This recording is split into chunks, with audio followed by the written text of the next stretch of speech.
right, Danielle, we're at week 15 in the WNBA season. Here we are from the W Hoops podcast in a little bit of an unusual situation. I'm in South Africa on a business trip. And so, you know, got my iPad and hopefully the quality will be okay.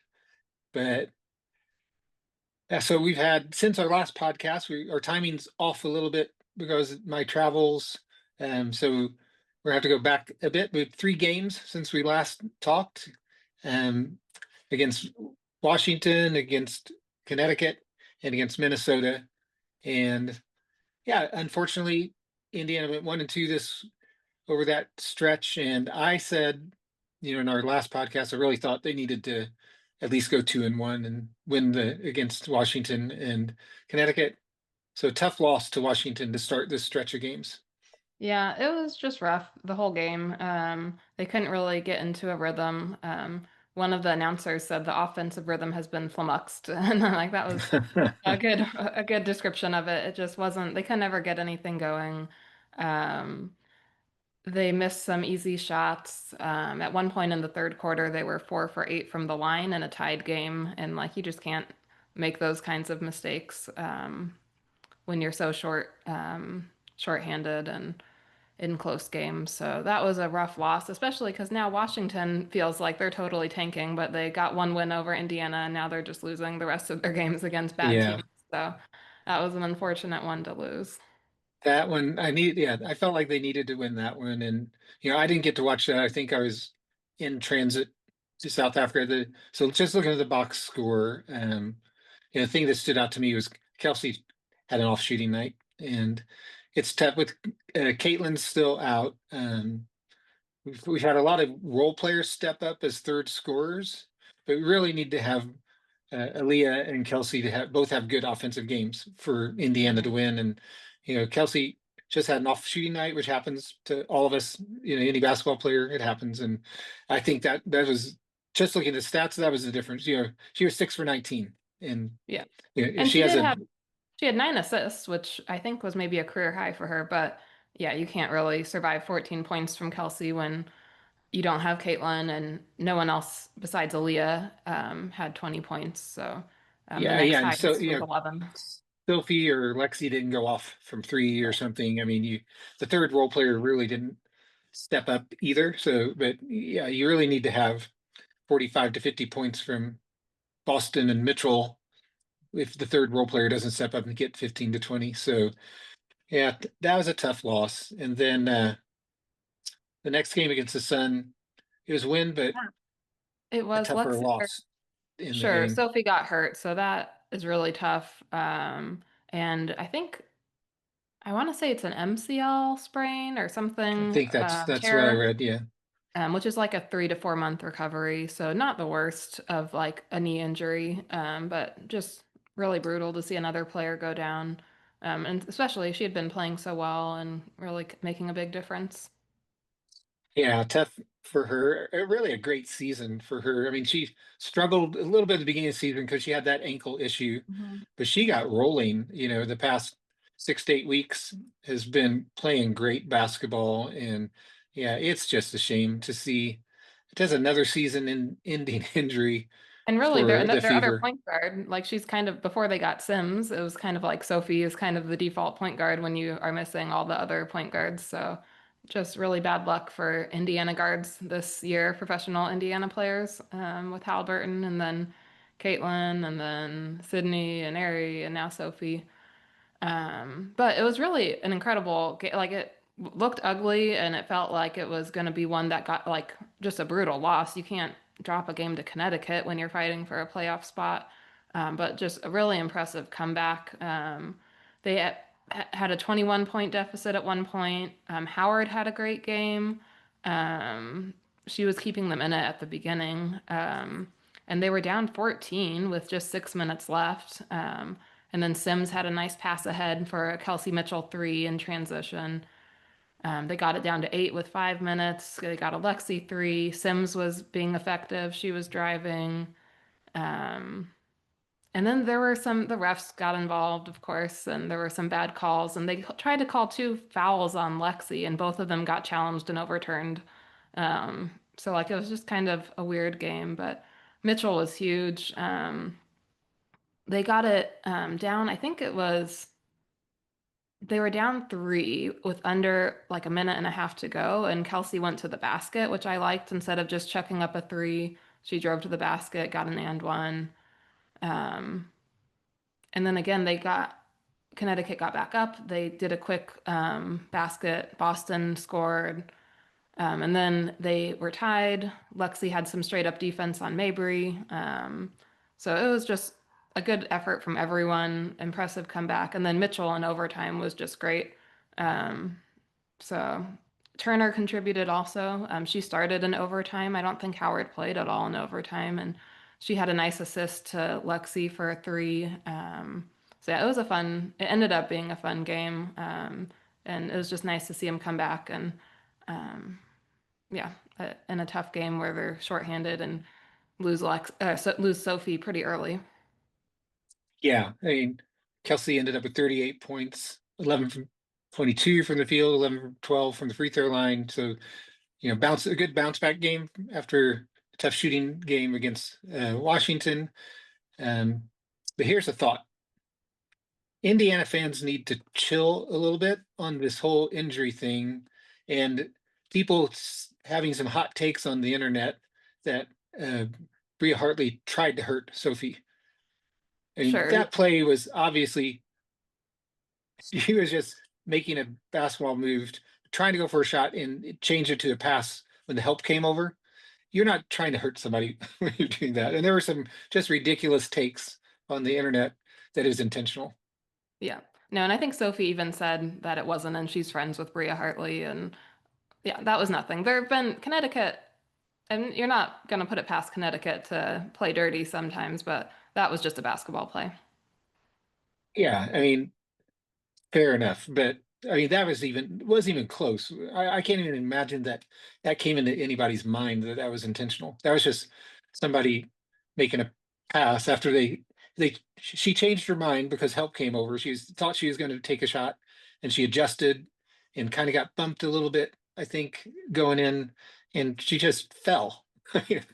It was just a ridiculous take. I mean, it was just a really unfortunate basketball play. I mean, you hate to see Sophie get hurt, but calm down, internet. That was not on purpose. It wasn't even Right. close.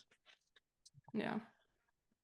So then um, Friday, the Fever had a game against the Lynx, and I also didn't get to see that game, unfortunately, due to travel. But a tough loss. Looks like not a pretty close game, but a tough Yeah, loss. it was actually a fun game to watch, even though they lost. Like it felt like they were doing the best they could. They started out super hot from three. They had 10 threes in the first half. And Lexi was so aggressive from the jump, which is great. They really need that. Um, but the defensive rebounding was terrible. Minnesota had Mm. like eight offensive rebounds and 14 points off it or something. And then they just missed some layups. But McBride was on fire. Like she could not miss. And then Jessica Shepard had an incredible game. She had a triple double, I think like 2 minutes into the second half. I think at Wow. the half she had double digit points, 10 assists, and nine rebounds at the half. So that was really I impressive. Yeah, she had a yeah, I didn't get to see the game, like I said, but I've been impressed with her all season. She's just been playing really well. I think she's leveled up from like you were saying earlier that she sat out the WNBA season last year, but she's really improved and playing much better than she did in her previous WNBA season. And yeah, so for Minnesota to get her back has been huge, especially with Nafisa out. So Yeah, it's quite a luxury to have Nafisa out and bring in a triple double off the bench to start in right, her. Yeah. yeah. And then, So I mean, Minnesota is just a fun team. Like, it's kind of hard to root against them. Like, you wanted Indiana to win, but they just didn't quite have what it took. But they played really well, and they came back and made it really close and had a chance. But then I think McBride hit a shot, and then Bridget hit like a little dagger baseline jumper, and they didn't have enough to get back. But yeah, it was good to see them compete. I know it was a back-to-back for Minnesota and Indiana had had a few days off, but it was still good to see them compete against the top team in the league when they're so shorthanded. Yeah, it is good. I mean, and we had talked earlier, like this was a great opportunity for Indiana to maybe steal a win. This Minnesota's third game in 4 days. All three of the games were road games, and the two previous games were against tough teams. At New York, at Atlanta, And they then lost, travel, but then they lost and both of they them. lost And then them. I But think, yeah, it would have been nice if they won at Atlanta the night before. That may have mhm, really helped. But yeah, two yeah, they straight weren't going to losses. lose. They No, weren't they going to weren't going lose to three in a lose. row. Exactly. So that was unfortunate. It would have been good if they won at Atlanta. It would have given Indiana a better chance. But just looking at the schedule coming up, you thought, hey, maybe here's a chance to steal a game. You got Hmm. two weak teams. You got Washington and Connecticut. Washington obviously giving up on this season, and Connecticut, the worst team in the league, and Minnesota, 3 games in 4 days, and Indiana's the last of those three, and it's a back-to-back. It's like, could Indiana have gone 3-0 potentially? And probably a healthy Indiana would have gone 3-0 in this week.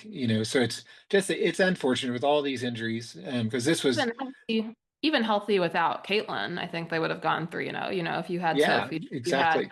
Ari, if you had Sydney. So Yeah, exactly. Even healthy without Caitlin, that this would have been a good week to pick up ground in the playoff race.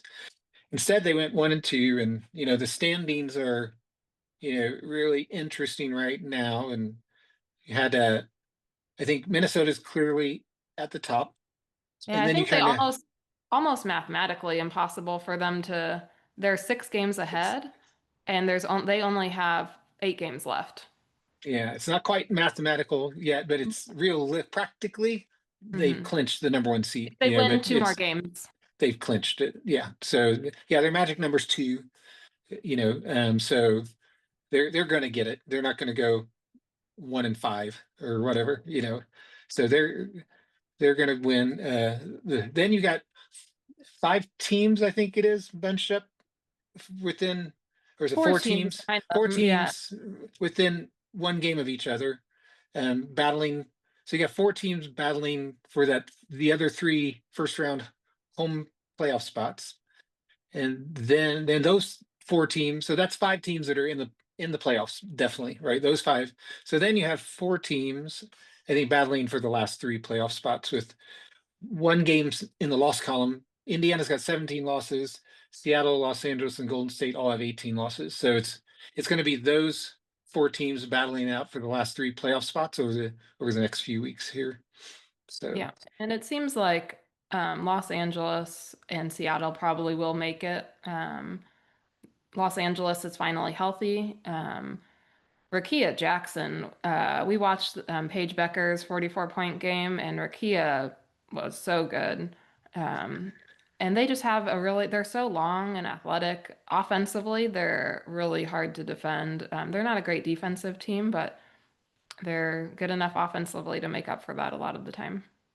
yeah, so I think it's what it's going to come down to because of all the injuries. A healthy Indiana with everybody healthy would probably be a top 4 team in the league, but it looks like it's coming down to Indiana's going to have to battle Golden State for that last playoff spot. Is what it looks. Because I agree. Right now, Seattle and Los Angeles are better teams. Um, Indiana has the second toughest remaining strength of schedule for the rest of the season. So we'll talk about that a little bit more later as we preview exactly what's coming up. But yeah, it looks like it's going to be Indiana fighting the Valkyries for that last playoff spot. Yeah. So The news Valkyries and also are dealing with a lot of injuries themselves, though. So, I mean, it could really go either way, I think. yeah, yeah. So we'll talk a little bit more about that in a few minutes. But first, just some news and notes around the league. You mentioned Page's 44-point game. I think that's the big news in the league this week. Wow, what a Yeah, game! it's incredible. It's so fun. Paige is just such a fun player to watch. She's so talented. Her mid-range is so smooth. She was 4 for 4 from three, 6 for 6 from the line, 17 for 21 overall. Like that's just ridiculous. For a guard to shoot that efficiently and score 44 points is just crazy. And she's the first player this season to score 40 points, period, let alone a rookie. Yeah, so just very impressed, and it's fun to see her. have success in the W. Well, here's a thought. What do you think Gino Auriemma was thinking when Paige is finally starting to take a lot of shots and being super aggressive offensively? Well, I mean, I'm sure he's happy to see it, but they actually probably lost the game because she didn't take shots on the last three possessions. So, LA was really like double teaming her, and she's passing for an open three to Isaiah James, who misses. So her greatest weakness still is that she's unselfish and believes in her teammates, even when she's so much better than them. Or, Gino, how many times do we hear Gino comment over the past four seasons and 5 years? Paige needed to be more aggressive. Paige needed to be more aggressive. Now, you know, she's more aggressive, and finally, so Gino, I wonder if he's got one of those bang head here on the wall signs. Right. It's like, well, how many championships could they have won if Paige played as I aggressively as know. Gino wanted her to? I Yeah. mean, clearly, great game bodes well for her future. And Yeah. she's still adjusting to the league. It's been a long year, and to have a dominant game like that, I mean, that was just amazing. Yeah, absolutely incredible. And yeah, just to do it so efficiently is just crazy. She's the first player to ever score 40 plus points on 80+% from the field.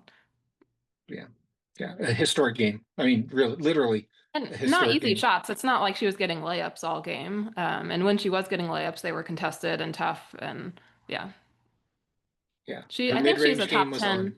She's a top 10 player in the league already, I think. Yeah, I I don't want think that's a her. hot take at all. No, I want her on the next Olympic team. Yeah, yeah, that would be great. Well, another thing I wanted us to talk about a little bit is the surge by Las Vegas. Um, is it real or is it fake?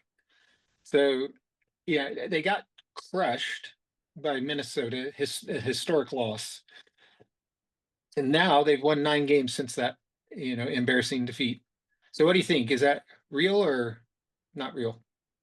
It's tough. I mean, they've been playing better, but I don't know how much worse they could have played than at the start of the season. But yeah, they've had the schedule has helped them a little bit. They've had some close wins against the better teams. But I don't know. I mean, Asia's obviously undeniably great. I think she had like 330-point games in a row or something. I don't know. They're doing better than they were early. I don't think they're a top three team in the league this year. Yeah. Yeah, I don't think it's real in that sense. Like, I don't think they're a top three team either. But it's definitely put them in position to get at least a fighting chance for home court Yeah. in the first round. So, we expected them to be a top 3 or 4 team coming into the season, but they Mm. really haven't been, and other teams have stepped up. New York, with hopefully they'll get a healthy Stewie back soon, and New York with a healthy Stewie is the second best team in the league, at least, if not the best team in the league.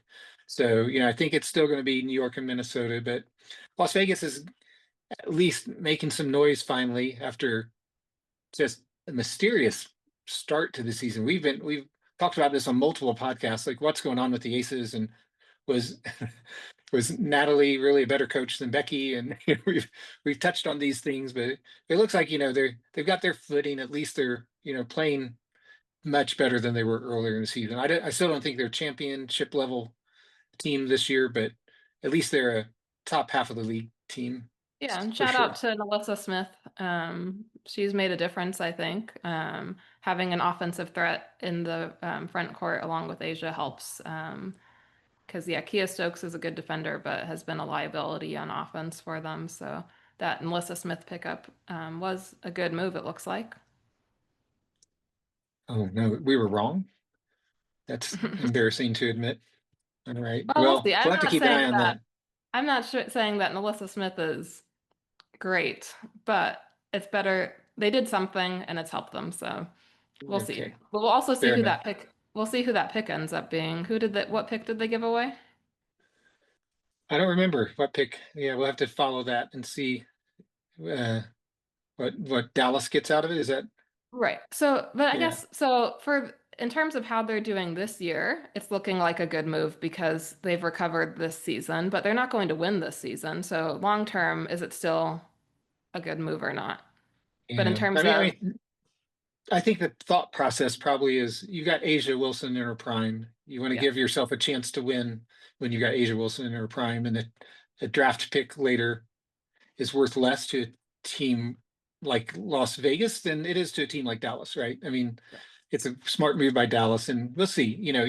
When we've always often talked about, basketball is a game with only five players, and when you have the best player on the court, you're giving yourself a really good chance to win a game, right? And so, Mhm. most playoff series, Asia is going to be the best player on the court, Yeah, except maybe against Minnesota, maybe against New York, and so yeah, so I understand the thought process. We just thought Melissa Smith wasn't the right piece that right. they needed to make a move, and we just questioned was she the right answer to that move? But Yeah, it's definitely been an now. upgrade over Kia, at least. Yeah, exactly. So I don't know. And then Aaliyah ended up getting traded to Connecticut for no reason. I don't understand that really, but I feel like Aaliyah Edwards would have been a better move than Melissa Smith.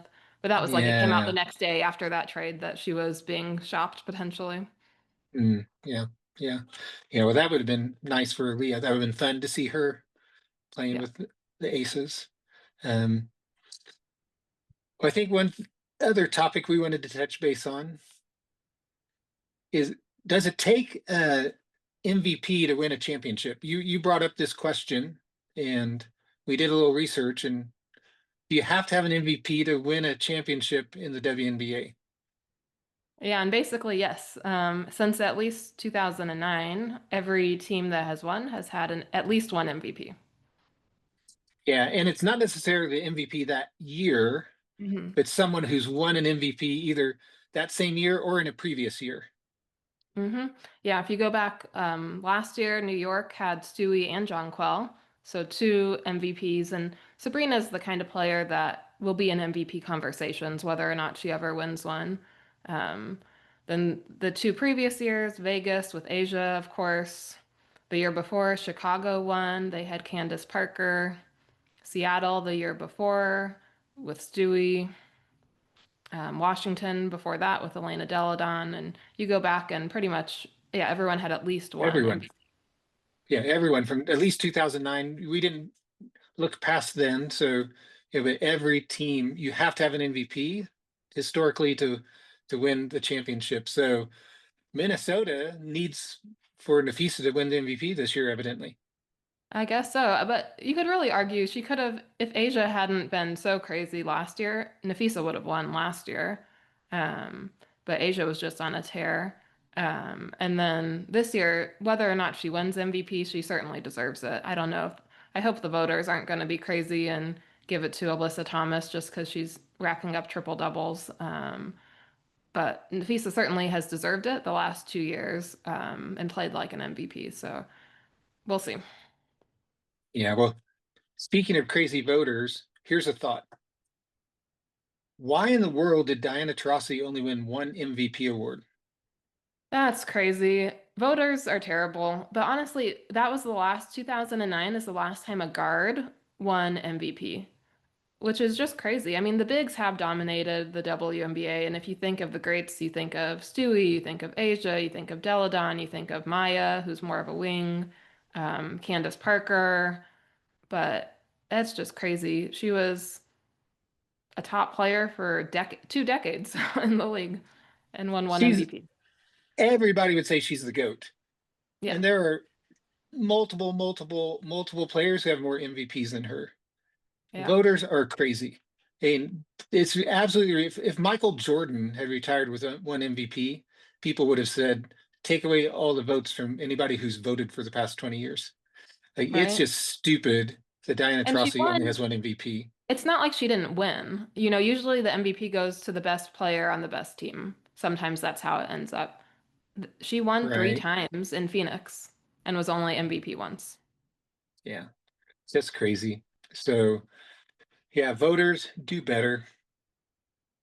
Yeah. better.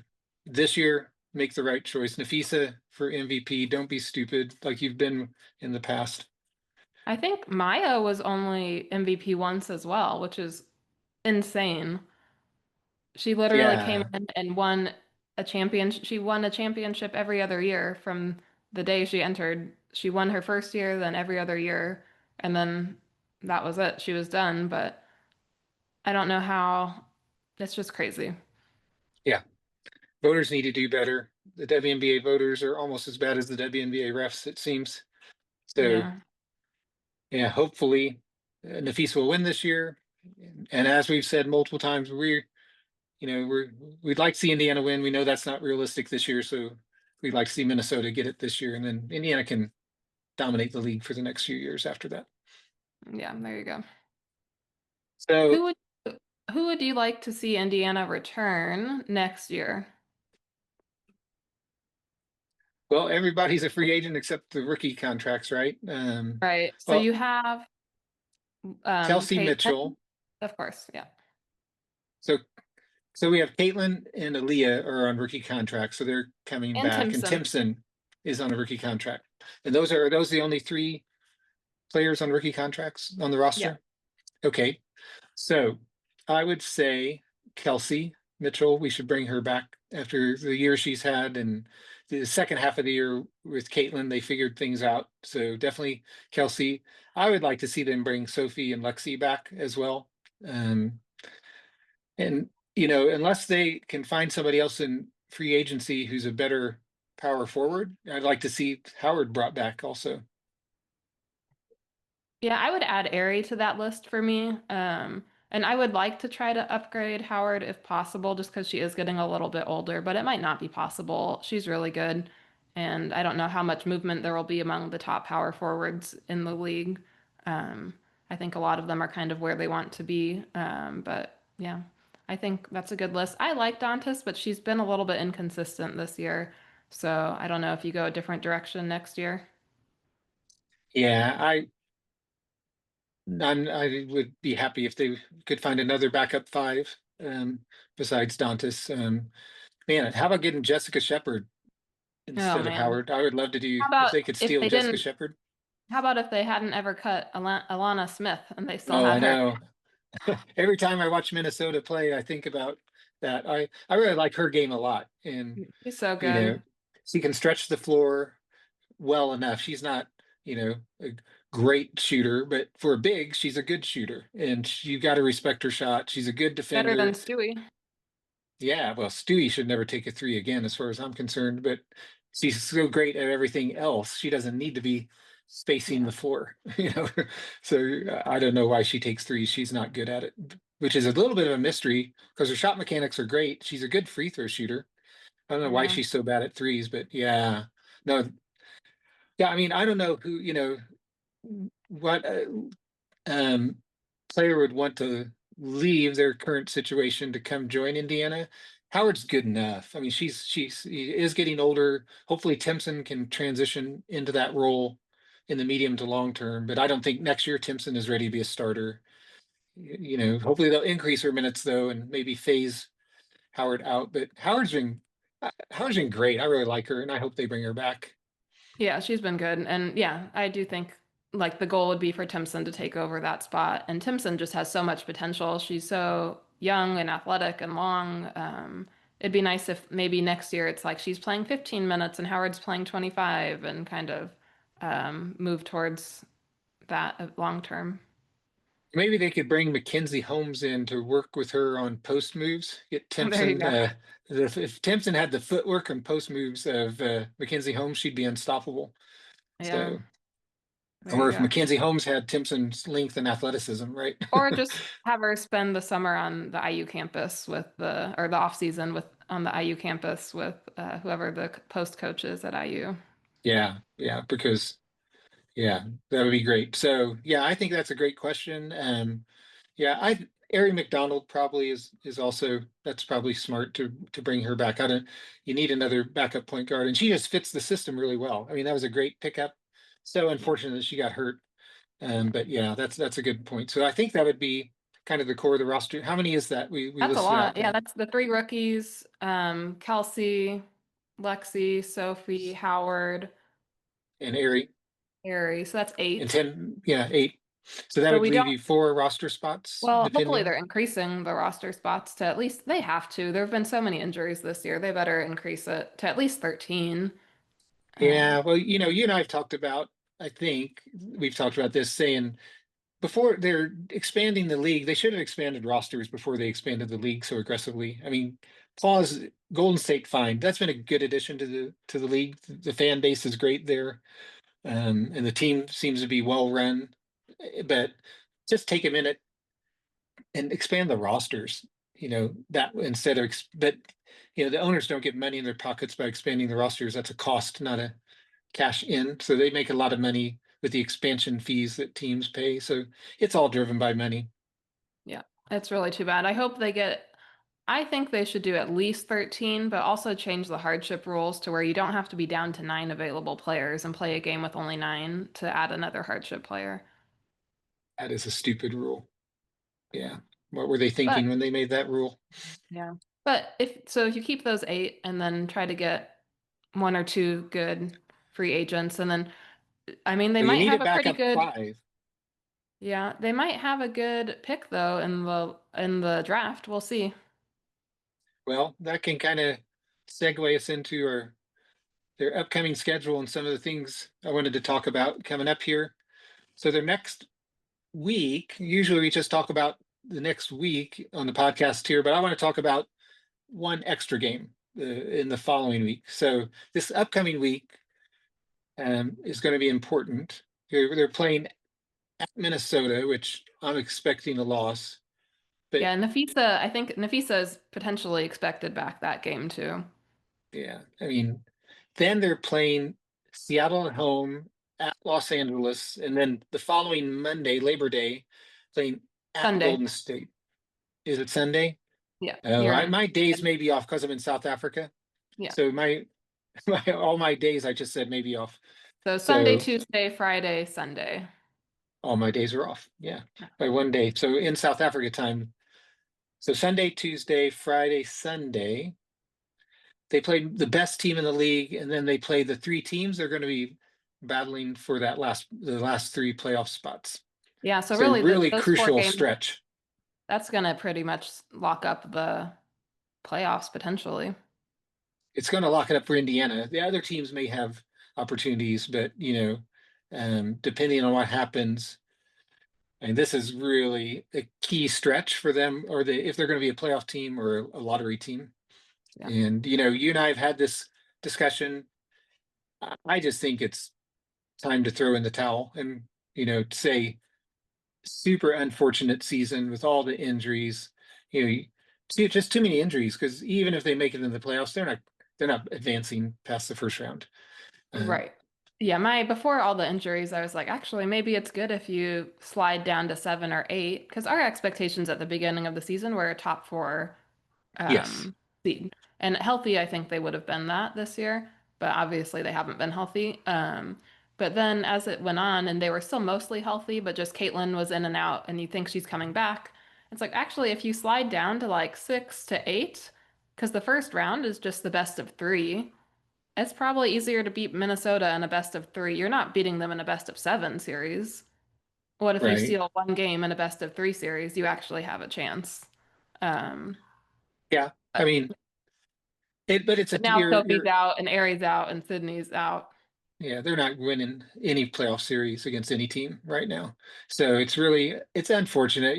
I think even as Caitlin was in and out, I don't remember when things started would change. I haven't checked the net rating, but there's a point where they were a top 4 net rating team, and they were a top 4 team, when Yeah. even when Caitlin in and out and they had Ari in, they were a top 4 net rating team. And so we weren't wrong to say that Indiana was a top 4 team. They were by the data. And it's just been, I mean, a year from hell with the injuries, and it's really unfortunate. I don't Feels remember a like team. UConn. Feels Yeah, like there you UConn the go. last 4 years. UConn's the only. Are we the common denominator here now Oh that we've started no. cheering for Indiana?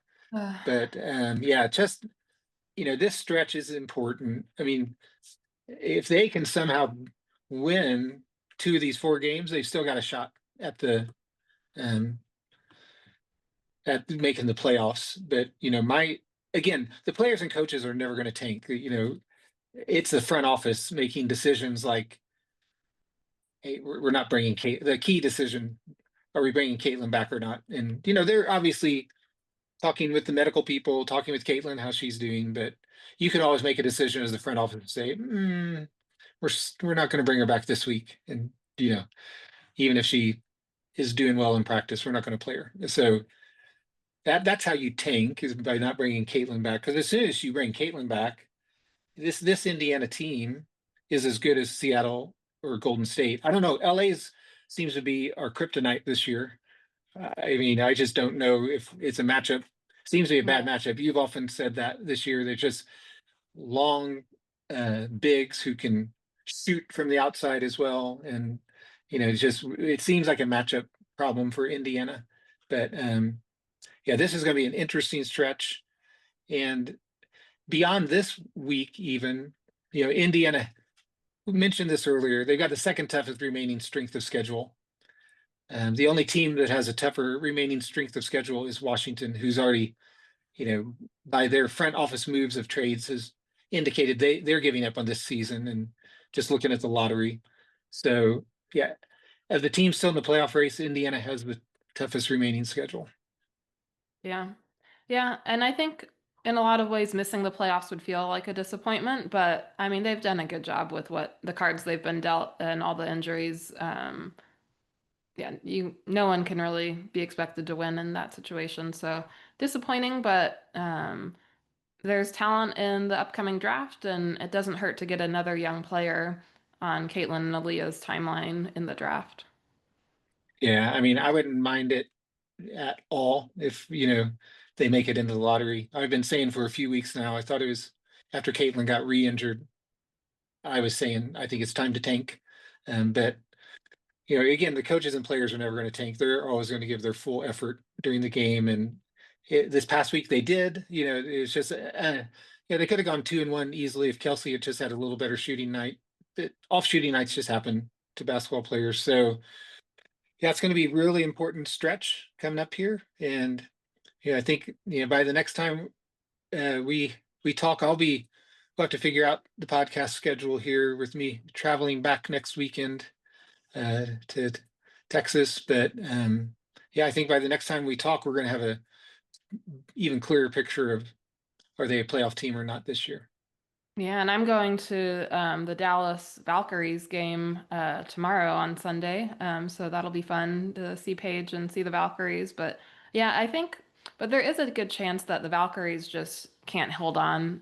They far exceeded expectations for the season, but they're dealing with injuries. I think Tiffany Hayes got hurt in the last game, so um, they just might be in a worse shape than Indiana and kind of fall off at the end here. But I think it'll be between those two teams for that last spot. It does seem like that. Yeah, seems like it'll be. I think Seattle's kind of righted the ship a little bit. They had a slump Hmm. mid-season. It seems like they've righted the ship a little bit, and LA has been playing really well for the past month and seems to have gotten some chemistry. Kelsey, obviously you had Kelsey Plum. It takes a while to get some chemistry, but it seems like they're playing much better than their current overall record. The past month, they've been one of the best teams in the league. And so, yeah, it looks like it's going to be between Golden State and Indiana. So that Sunday game, not Monday, it's Monday in South Africa, but that Sunday game could be a real key game. Yeah. All right. Well, I think that'll be it for us this week. Looking forward to these games. I probably won't be able to watch them, but hope you guys enjoy the Dallas game. We went to one Dallas game and it was the only game Paige missed with that back injury. So hopefully Paige will play and you guys will get to enjoy a great game by Yeah. Paige.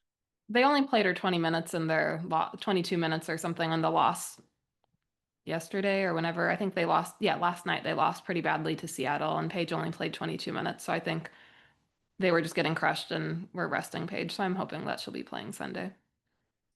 Yeah, all right. Well, I hope you guys enjoy the game and then we will talk more after this important week for the Fever. All right. Well, I think that's it for the W Hoops podcast today. Everyone, please be sure to subscribe and leave a comment or a review, and we'll see you next week.